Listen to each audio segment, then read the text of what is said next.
right, everybody, come on in, come on in. Something tells me this one is going to be a doozy. For anybody new here, hi, I am Maggie, the substitute teacher.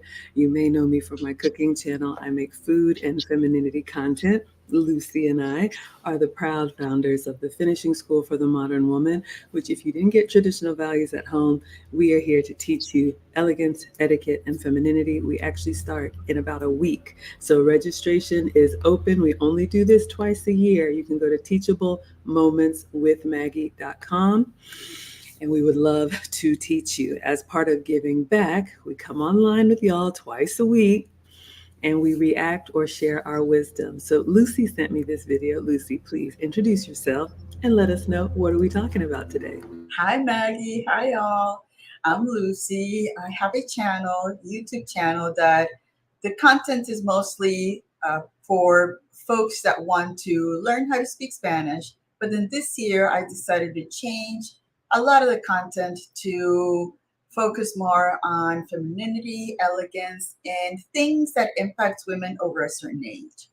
And the reason I shared this video with you, Maggie, it's because as an introvert, I usually think about, why would a reasonable person think or do the things they do? So I often heard Kevin Samuels say that men with a certain status, they have an option to exercise they have the opportunity to exercise their options. And me, as a married woman, I always want to know, what are those things that will make a successful man go outside of their marriage, go outside of that relationship? What are they looking for? So I can give it to him at home so he doesn't have to go out there and look for it. You know, we Latinas are a little bit on the pretty jealous side, and that keeps me in check, saying, oh, I got to give him the peace that he wants at home so he won't bother going out there looking for it when I'm giving it to him at home. All right. Well, you all heard it. I see you all coming in through the chat. As always, I link the description in the video. I link the video in the description. This is a short one. It's only about 6 minutes long. So we're going to go ahead and play it and then interject with our commentary. Again, here's the disclaimer. We believe in traditional here: husband, wife, mom and dad, man and woman, boy and girl. If you want to do something different, that's totally fine. You're just not going to be happy here, because we teach from our life experience. Lucy and I are older women with decades of marriage and long-term relationship experience. So that's disclaimer number one. And then disclaimer number two is, you know what? Let's see what Dr. Orion has to say. If you want to watch the video without our commentary, it's linked for you. So let's go on in.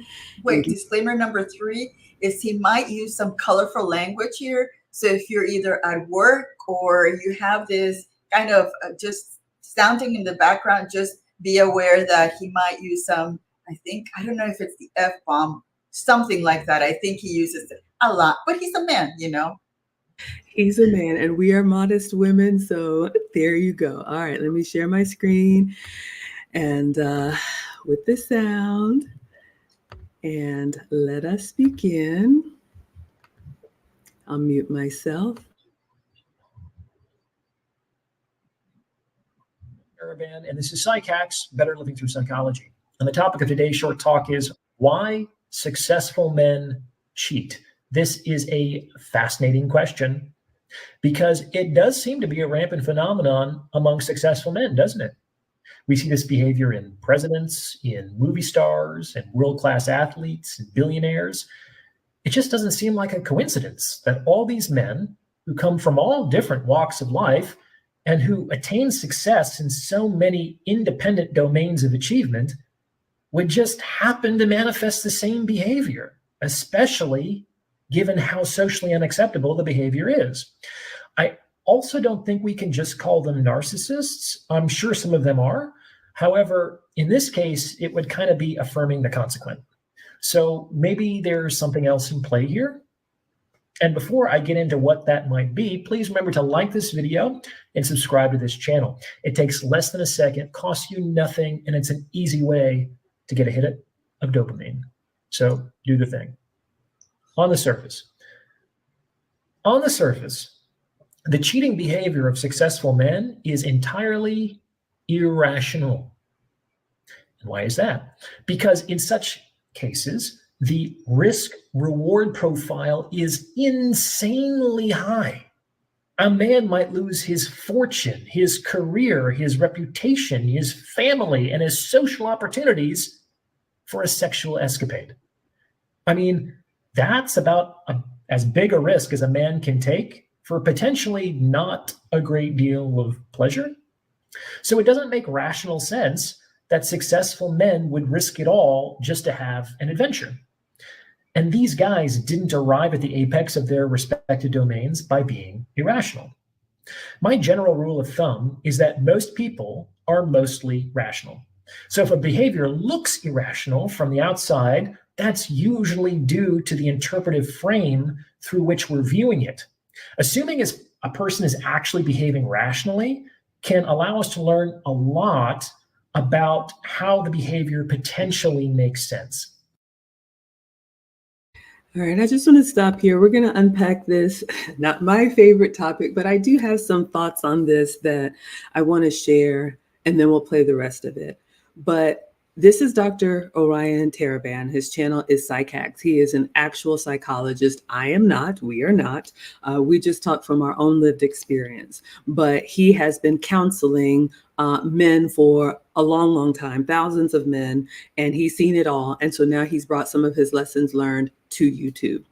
But I loved what he said about, from the outside looking in, this looks like completely irrational behavior. Why would you do that, right? You're successful, you have everything. From the outside looking in, why would you risk it all? I don't know why people do what they do, but I will say this. What I heard is when he said, it seems irrational from our vantage point. And so my first takeaway, and I know this, having been married, and there's so many different types of relationships, you all, and even though we are traditional, I used to say a long time ago, I understand that everybody isn't. I understand and I accept people get married for various reasons. Sometimes it's for lifelong companionship. Sometimes it's to raise children in an intact family. Sometimes it's a financial reason. Sometimes some marriages are arranged by the family. Sometimes back in the past, it used to be to unite countries together. So I'm not going to sit on a high horse and judge anybody who does what they want to in their marriage. And so I would just say that we'll listen on to what he has to say. But I always come from the point of, this is my experience and my perspective. People are free to do what they want to in their own marriages. What would you add, Lucy? I agree. We don't know what's happening in other people's lives, in other people's families, in other people's homes. So again, it's that kind of hold judgment. For me, it's hold the judgment until I see where he's going, where he's getting all that information from. And again, for me, as a selfish person, I want to know just so I can keep mine over here. He's in the studio right now doing, I think I don't know, he's preparing to go outside and do some work in the backyard. But again, it's, as a woman, I want to know how men think, just because I want to give the best as a woman to my husband, because I know where he's coming from. All right, let us continue.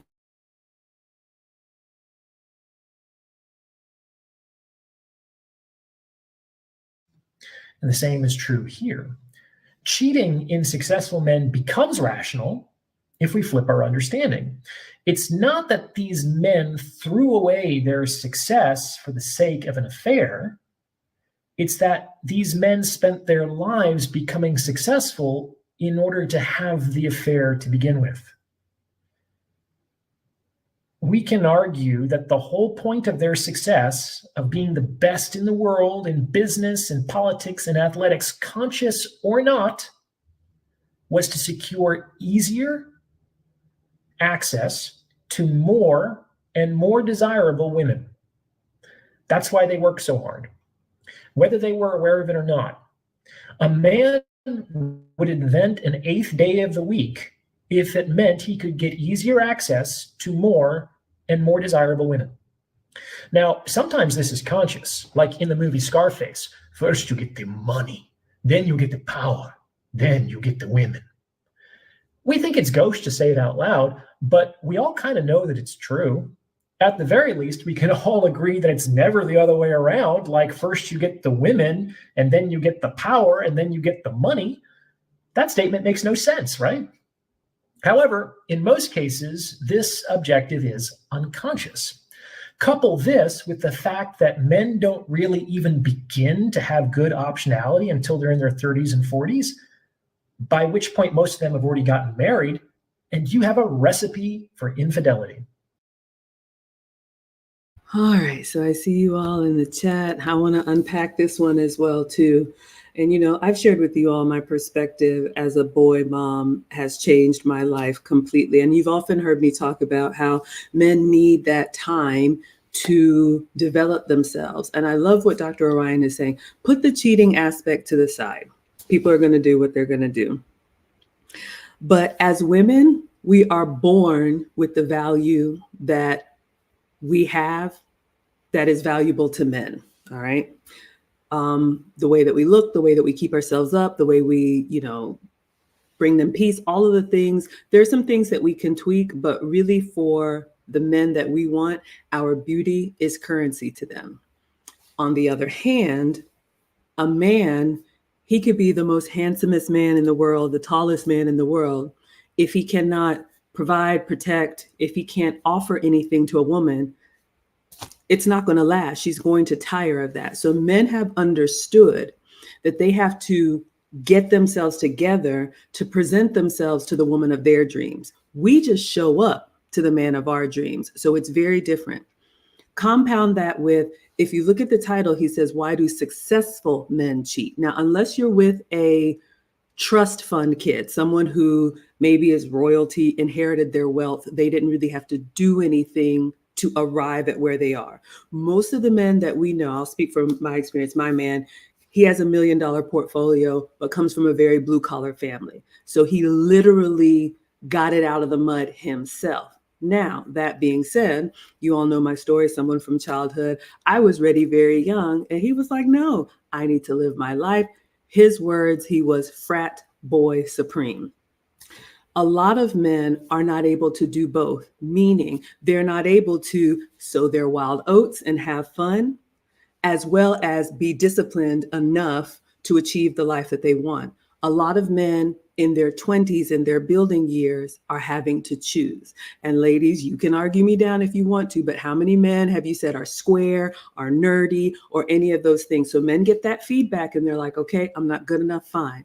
They go back into their man cave and they work that extra shift. They get that extra certification. They get that promotion. They do whatever they need to do. And then when they're older and seasoned, now they have the portfolio, if you will. They have something to offer to a woman to, let's face it, most of us women who are like, yeah, now that's what I'm talking about.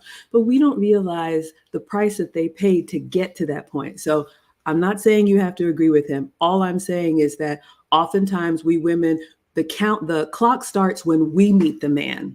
Okay, now I see you. Now I'm ready and you're ready. We don't put into consideration all of the times he was kicked in the teeth before we found him. So to me, it makes logical sense. I'm not saying right or wrong, but I can understand why a man who did not have that opportunity in his youth and finally now has the thing that most men have been chasing for a long time, he has access to that. I understand the temptation. Not saying it's right or wrong. I just wanted to give that perspective. What would you add, Lucy? Great perspective.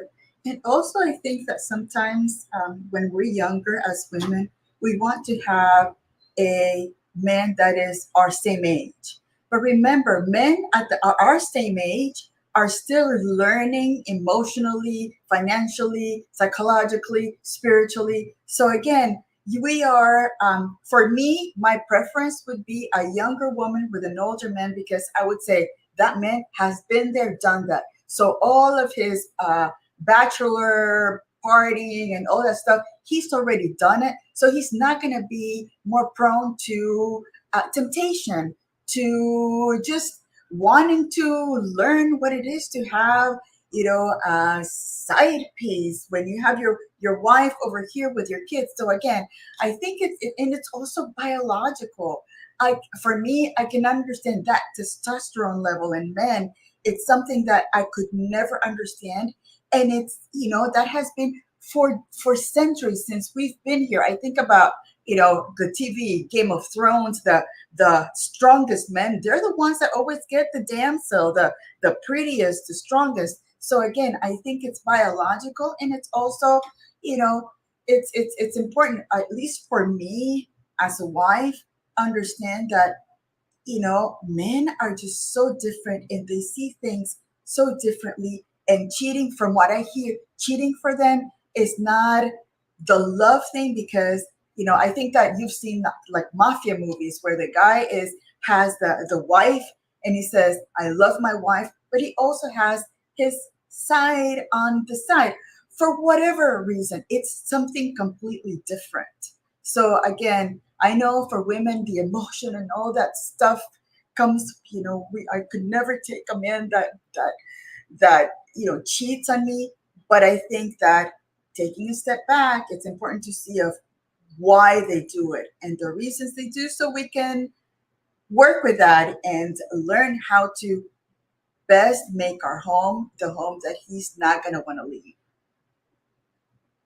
All right. I see you guys very active in the chat. Let's get back in here.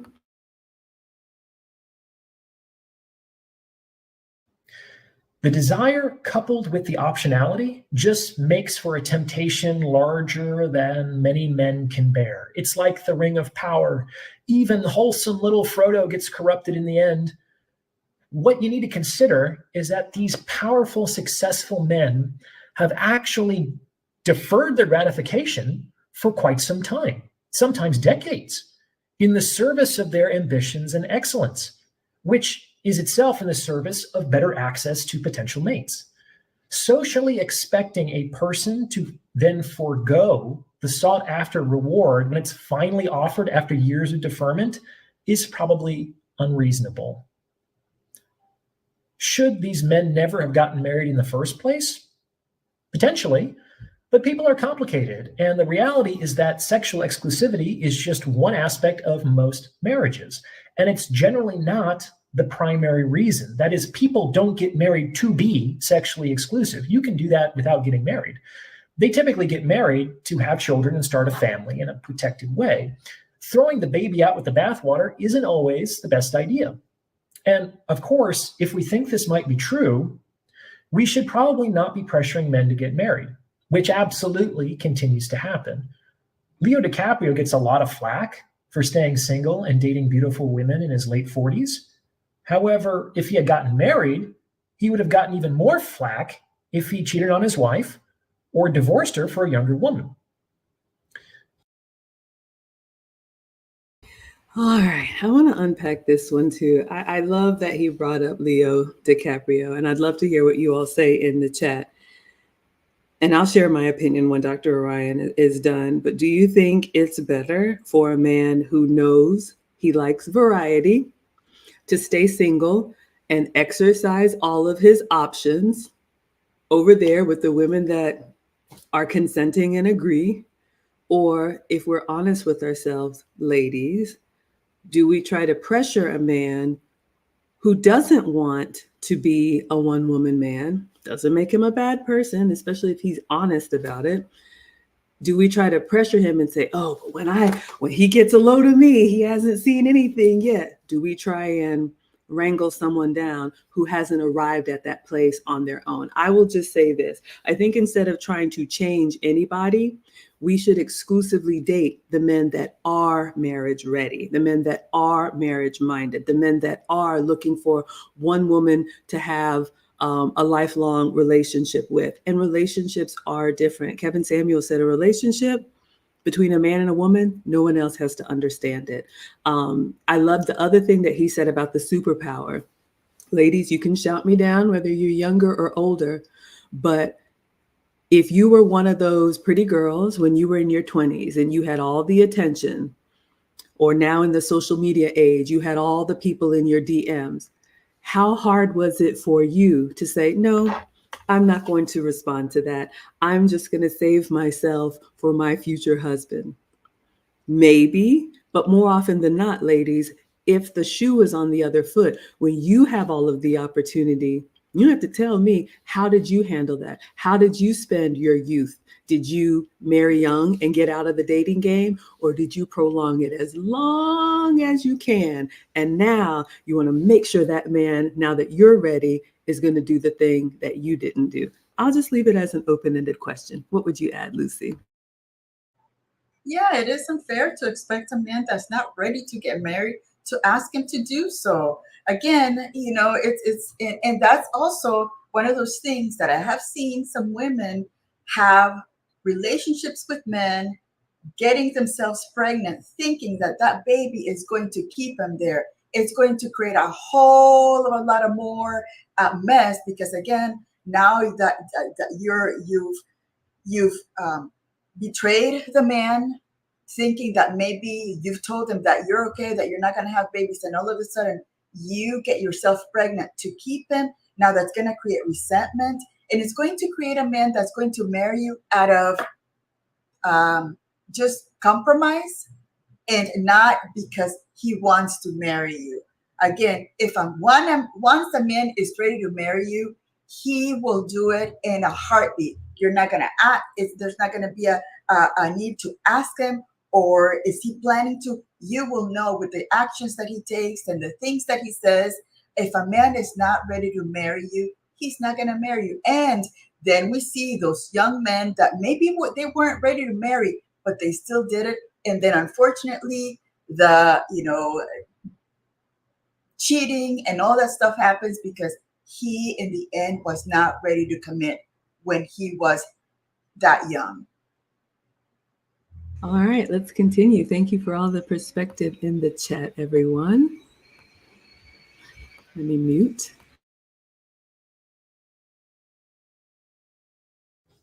The end goal of male ambition and drive is to secure better and wider access to women.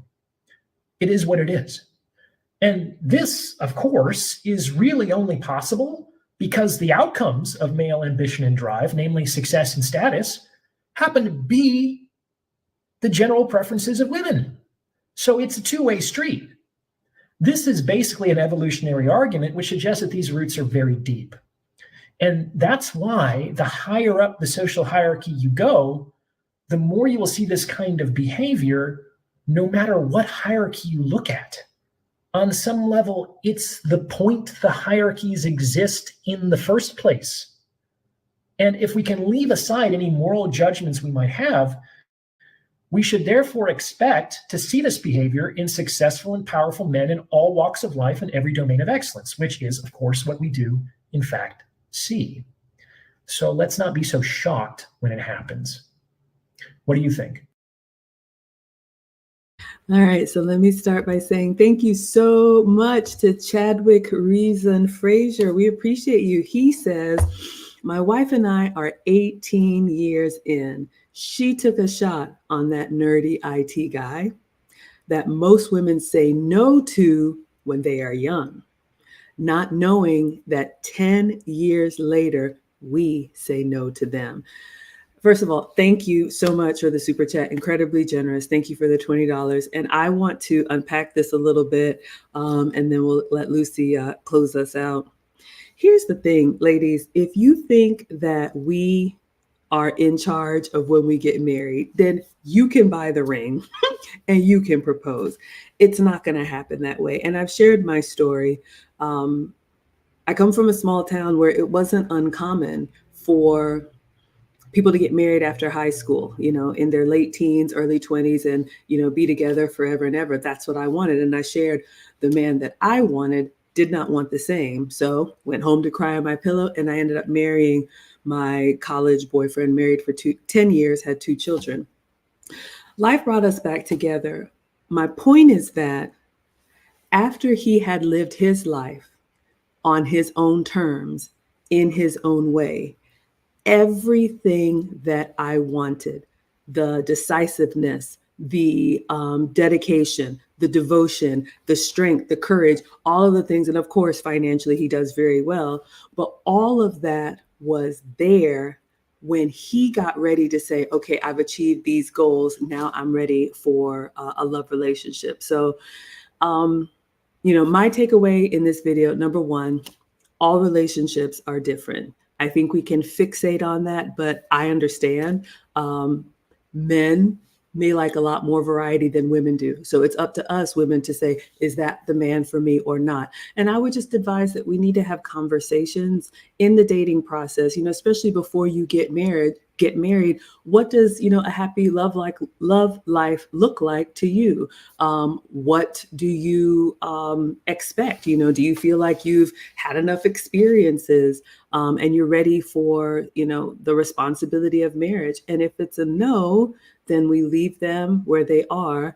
But if it's a yes, I think when you've got a good one, you focus on being everything that he needs. And that's where I've chosen to hang my hat, is do what I can, be the best version of myself, continue to do what he compliments me on, stop the things that he doesn't like, and worry about what I can control. And anything else, it's out of my hands. And that's my happily ever after. What would you say, Lucy? Oh, swab. Thank you, Chadwick and Swab, for your continued support. Yeah, I agree with Chadwick. I mean, I think that some women do not give the good men the chance that they deserve. And instead of getting with somebody that is just stable, wants to live a quiet life, some women want that nuttiness, that man that is unreachable and that it's like the shining object, because he is the guy that will give you those thrills, without knowing that the nerdy IT guy will give you those thrills his way. So again, it's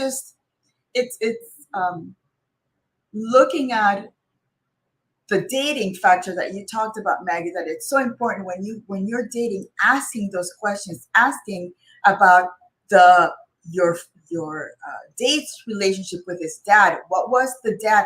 Was the dad a constant womanizer? How was he? What did he learn from his dad? Because again, sometimes that cheating is also a learned environment. Is the culture? Does the culture celebrate that cheating, that men have to have that many women because that's the status that it's put that puts him above other men? So again, I think in dating, it's one of those things that I think that we need to start going back, thinking about dating is your vetting opportunity. Dating, unfortunately, nowadays with the modern women, is just about how quickly you can get into intimacy. No, dating before, it was on the first date, you kind of get to know the surface level. On the second date, if it allows, if the first date goes well, then you have that second date where you start inching more and learning more about that person. On the third date, you pretty much have it, at least for me, my 2 long-term relationships, that's what it was. In the third date, I knew that was going to be a long-term relationship because of the things that I learned during those conversations.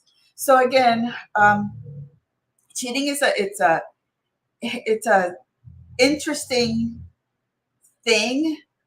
And for me, this topic was just to learn how men view that concept from the male point, and for us women to try to understand why they do the things they do.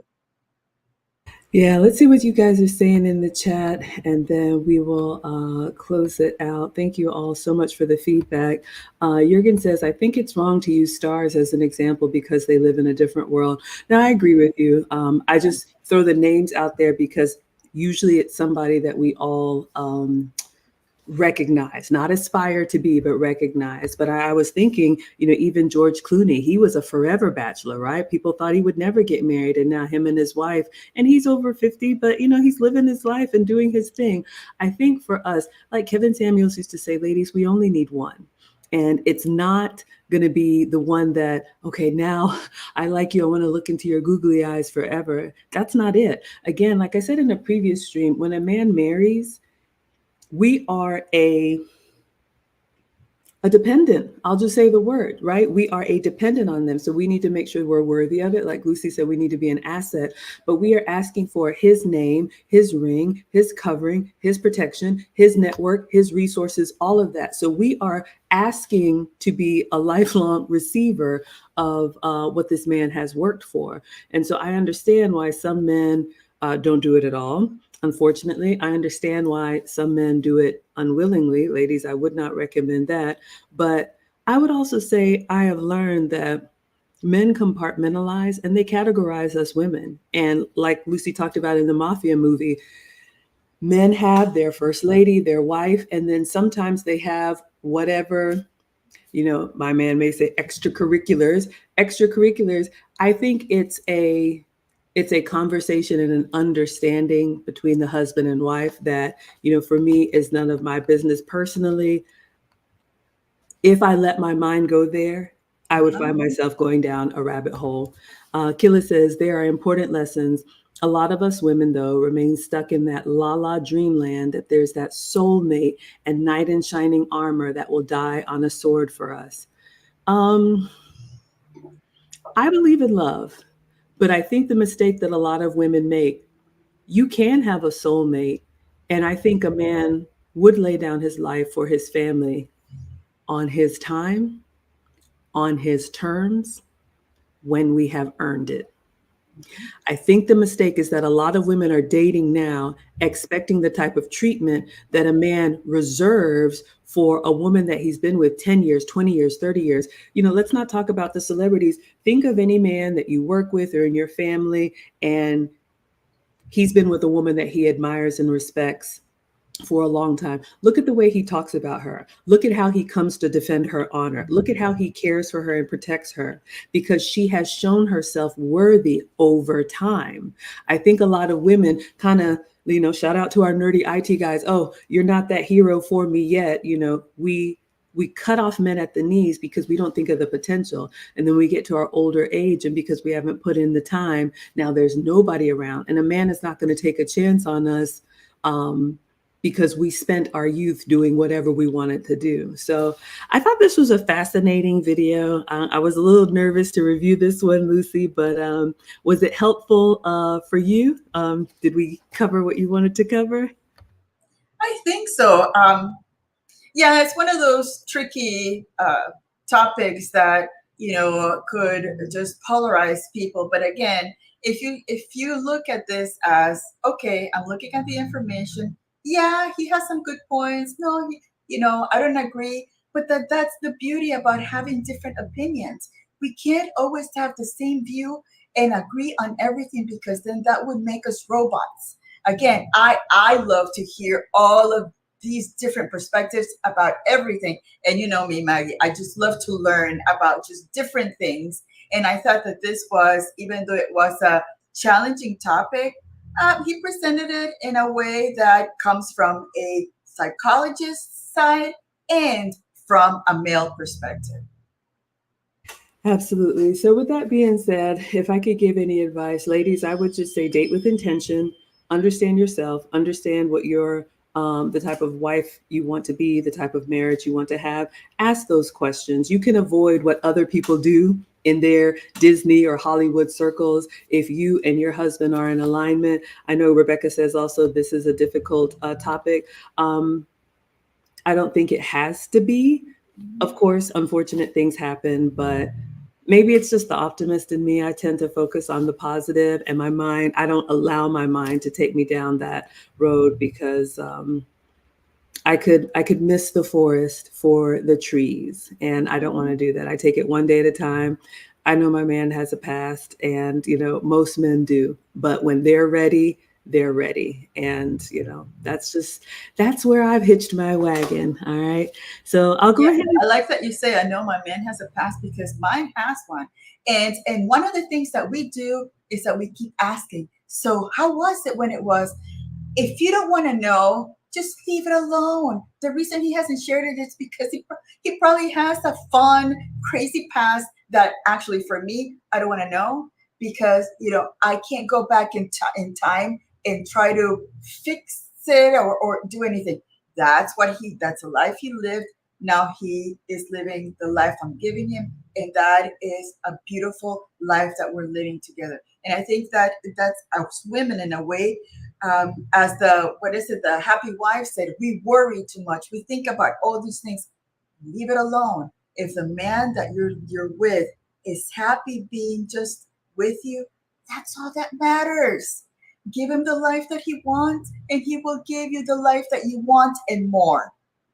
I couldn't agree more. So I'll say what I don't know doesn't hurt me. You all know life brought me back to somebody that I knew, and I made that mistake in the beginning. Trying to catch up on 20 years. Like, what happened? And he started telling me about some of these frat parties, and I was like, la la la la la. I didn't want to hear it, and so I learned that lesson. I don't want to know, but I know about myself. I'm a relationship girl, so for me, I focus on the relationship that I have. Was in a marriage, and after that marriage ended, I'm in the relationship of my dreams, and I just focus on that. And I know, Lucy, your husband is crazy about you. It's that's where we'll leave it here. But hopefully this is helpful. We'll be back with you all. We're here twice a week, usually Wednesdays and Saturdays. And again, the link is in the description. Go to teachablemomentswithmaggie.com if you want more candid conversations. The finishing school registration is open, but it will close when we start class the first week of September. So this is the last week. The workbooks have gone out, and this is the prerequisite. We're going to have an advanced class in November for wife archetypes. We've been asked to talk about the different type of wives that complement different men, and that class will be the advanced class, only open to those who have taken our flagship course. All right. Thank you all so much. I appreciate it. We'll see you all on the next one. Until then, Yes. adios.